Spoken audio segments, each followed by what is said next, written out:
Exercise 6.7 का question 7 है the arithmetic mean of two positive integral number exceed their positive geometric mean by 2 and their sum is 20, find the numbers. पहले हम ले लेते हैं late two numbers जो हैं वो ले लेते हैं ए एंड बी।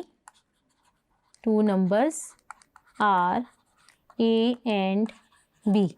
अच्छा, उनके दरमियान हमारे पास अर्थमेटिक मीन क्या हो जाएगा, पॉजिटिव नंबर्स हैं, अर्थमेटिक मीन क्या आ जाएगा हमारे पास a प्लस बी बाय 2 और ज्योमेट्रिक मीन क्योंकि पॉजिटिव नंबर है तो हमारे पास स्क्वायर रूट की पॉजिटिव वैल्यू आएगी।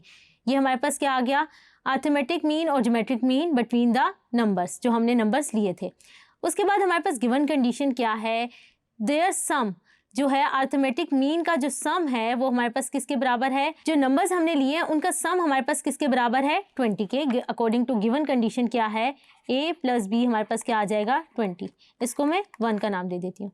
फिर हमारे पास क्या कंडीशन है, अर्थमेटिक मीन जो है वो क्या कर रहा है, एक्सीड कर रहा है ज्योमेट्रिक मीन से बाय 2।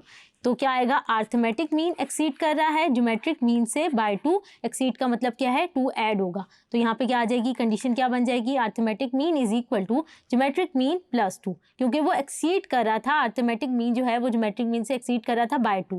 तो हमारे पास ये कंडीशन आ गई। यहाँ पर ज्योमेट्रिक मीन की हम वैल्यू पुट कर देते हैं, वो क्या है a प्लस बी बाय 2। इसी तरह ये क्या आ जाएगा अंडर रूट ए बी और ये क्या आ जाएगा प्लस 2। a प्लस बी का जो सम है, जो हमें सम था नंबर्स का वो गिवन था 20। तो यहाँ पे पुट कर देते हैं 20 बाय 2 और यहाँ पे ये -2 कर देते हैं, ये अंडर रूट ए बी। इसको सॉल्व कर लेते हैं तो हमारे पास क्या आ जाएगा 10 माइनस 10 आ जाएगा और 10 minus 2 8 under root A B. और इसको मज़ीद सिंप्लीफाई कर लें तो ए बी क्या आएगा, स्क्वायर रूट ले लें तो क्या आ जाएगा 64 और यहाँ से a की वैल्यू में लिख लूँ तो क्या आ जाएगी 64 बाय बी। या मैं लिख सकती हूँ b, कुछ भी लिख सकते हैं, b इज इक्वल टू क्या लिख सकते हैं 64 बाय a। किसी भी एक वैल्यू को हम क्या करते हैं, हमने लिख लिया। अब हमारे पास इक्वेशन 1 है, हम उसमें क्या करते हैं a की वैल्यू पुट कर देते हैं। तो अगर मैं इक्वेशन 1 में क्या करूँ, इक्वेशन 1 में फ्रॉम इक्वेशन 1 मैं यहाँ पे a की वैल्यू पुट कर देती हूँ तो क्या आ जाएगा मेरे पास 64 over b plus b equal to क्या आ जाएगा 21।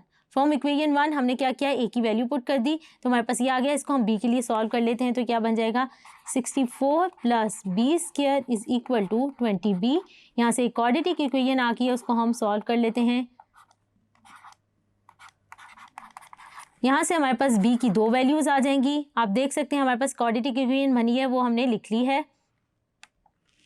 तो हमारे पास ये यहाँ से b की 2 वैल्यूज़ आ जाएंगी। इसको सॉल्व कर लें तो b क्या आ जाएगा 16 और b क्या आ जाएगा 4। हमने क्या किया, क्वाड्रेटिक इक्वेशन से b की वैल्यूज़ निकाल ली। अब हमारे पास b की वैल्यूज़ आ चुकी हैं, हमने क्या करना है a की वैल्यू फाइंड करनी है। तो हमारे पास कंडीशन क्या थी, a plus b equal to 20। तो b अगर मैं ले लूँ 16, तो b अगर मैं 16 लेती हूँ तो a क्या आ जाएगा मेरे पास 20। b की वैल्यू अगर यहाँ पे मैं क्या करूँ 16 पुट कर देती हूँ तो a की वैल्यू क्या आ जाएगी, a क्या आ जाएगा 4। और अगर मैं क्या करूँ b में ले लूँ 4 तो a मेरे पास क्या आ जाएगा 16।